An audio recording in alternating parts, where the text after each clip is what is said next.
kepada para habaib yang nggak pernah ngaji, yang nggak punya ilmu, jangan ceramah.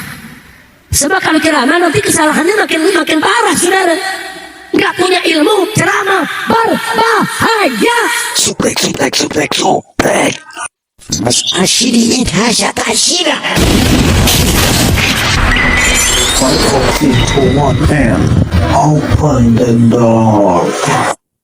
Assalamualaikum warahmatullahi wabarakatuh. Nah, di video kali ini ada imbauan dari Pak Rizik untuk Habib-Habib yang nggak pernah ngaji, yang bodoh, atau ada bodoh apa enggak, pokoknya nggak pernah ngaji.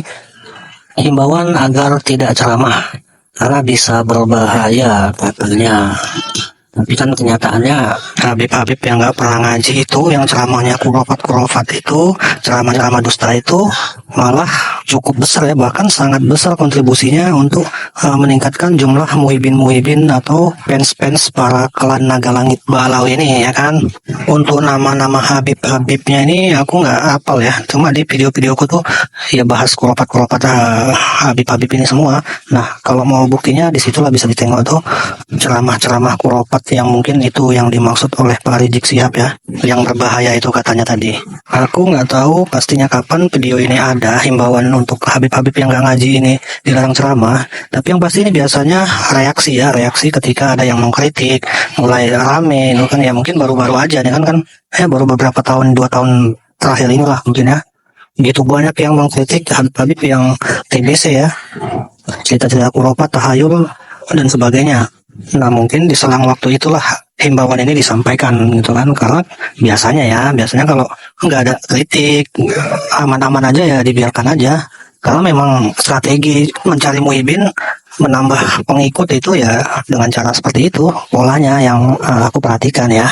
Atau di saat ada kelompok ataupun pemerintah yang melakukan kesalahan, nah itu biasa mereka mencari panggung seolah-olah menjadi pahlawan pembela rakyat. Nah gitu tuh pola-pola mereka mencari pengikut.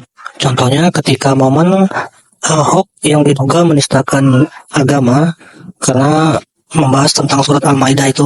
Nah itu memang benar-benar berhasil mencuri simpati masyarakat luas, bahkan sampai seluruh Indonesia itu mendukung mereka. Karena pas momen itu mereka di garda terdepan, dan strategi itu masih digunakan sampai di pemerintahan yang sekarang, karena sama ya, masih pemerintahan yang sama di era itu. Oke, kita kembali ke laptop, kita lihat dulu cuplikan Pak Rizik Sihab memberi himbauan untuk Habib-Habib yang nggak ngaji untuk tidak ceramah. Tapi biasanya omong-omong doang sih ya, sih kan, kayak waktu tes DNA yang lalu itu juga kan gitu ya, himbauan tes DNA untuk mengetahui mana Habib-Habib yang palsu, Habib-Habib yang asli. Oke, yaudah ya, ini dia videonya. Dan apakah ini bukti bahwa klan Balwi memang tidak layak untuk ceramah agar masyarakat tidak sesat karena mereka? Kepada para habaib yang nggak pernah ngaji, yang nggak punya ilmu, jangan ceramah. Sebab kalau ceramah nanti kesalahannya makin parah, saudara. Nggak punya ilmu, ceramah berbahaya. Kalau berceramah, pastikan dulu ayat Qurannya, pastikan dulu hadisnya, pastikan dulu hukumnya. Jangan sembarang ceramah di depan umat, saudara. Nah ini dia videonya.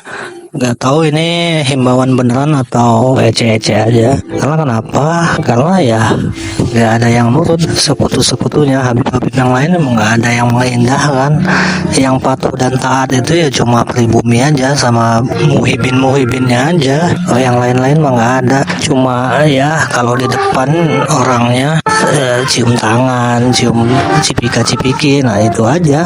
Kalau perintah-perintah mah lewat ya, nggak ada yang diindahkan kayaknya. Karena ya memang sama aja, Pak Riziknya juga gitu ya, ceramah-ceramahnya juga sama, doktrin provokatif ya, ada juga lah kurofat ya, walaupun nggak banyak. Nah udah tahu kayak gitu juga masih aja ya muhibin yang pribumi khususnya tuh patuh dan taat sekali ya sama Pak Rizik Sihab ini. Nah ini ada video bocil lagi ceramah ya, mungkin dari klan-klan mereka juga ya, karena narasinya sama kayak Habib-Habib yang lain.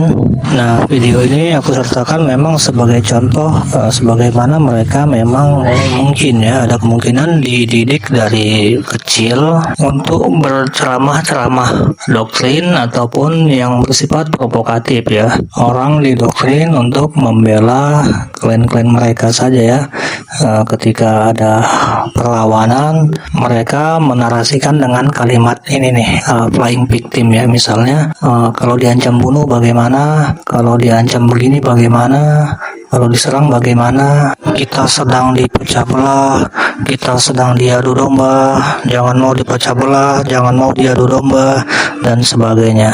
Lawan kezuliman, lawan dajjal, nah begitu-begitu ya, kalimat-kalimat yang sering di ceramah-ceramah mereka ketika ada yang mulai mengkritik ataupun mempersoalkan perilaku-perilaku mereka.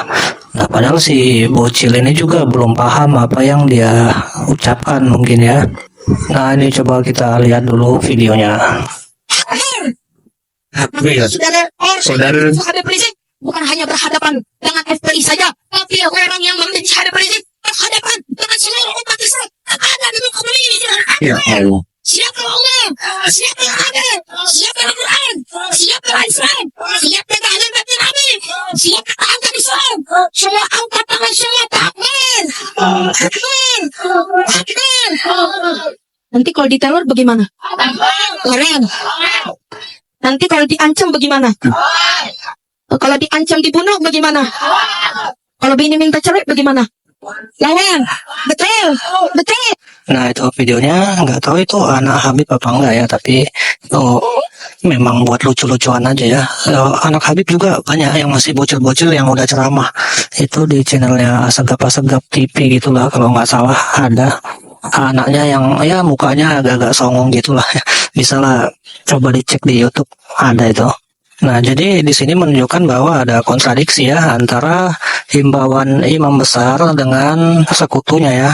Dan kalau kita perhatikan, diksi yang digunakan bocil tadi itu juga sudah diatur dan ditata agar bisa kena ya di hati pendengarnya. Karena sama, rangkaian katanya itu sama yang Habib-Habib yang udah dewasa ya. Siap bela Habib, siap bela umat, siap bela rakyat. Terus kalau ditangkap gimana? Terus kalau begini gimana? Terus kalau begini gimana? Siap. Nah, seperti itu ya. Udah diajarkan sejak kecil untuk mereka kata-kata yang mungkin bisa mempengaruhi emosional orang lain. Atau dalam dunia bisnis itu biasa disebut copywriting ya. Dan yang nggak menutup kemungkinan juga bisa digunakan untuk ceramah-ceramah yang sifatnya mengajak orang untuk membeli produk ataupun jasa yang kita tawarkan. Nah, itu kan kalau dalam bisnis. Nah, kalau dalam ceramah ya nggak tahu dipergunakan untuk apa ya. Bisa jadi untuk mengajak orang berpartisipasi, mengajak orang untuk ya saling bahu-membahu, kan bisa aja sesuai kebutuhan. Oke, kita kembali lagi ke laptop ya. Nah, masalah Habib yang tidak mengaji ini yang dianggap menjadi guru. Nah, mungkin contohnya bocil tadi ya yang sudah kita lihat videonya. Nah, yang aku khawatirkan itu ketika nanti bocil-bocil itu ataupun bocil kita yang jadi murid mereka, ketika ditanya siapa presiden pertama, Habib Rizik. Nah, terus ketika nanti meninggal, ketika ditanya oleh malaikat siapa Tuhanmu, Al-Baqi Muqaddam. Nah, itu kan ya yang kita khawatirkan bersama ya, yang mudah-mudahan nggak seperti itu. Oke lah ya, itu aja dulu. Sekali lagi ini hanya pikiran-pikiran liarku aja karena menyikapi perilaku-perilaku kaum naga langit Bahlawi ini aja ya. Tulis pendapat kalian di kolom komentar. Akhir kata dari aku, Assalamualaikum warahmatullahi wabarakatuh.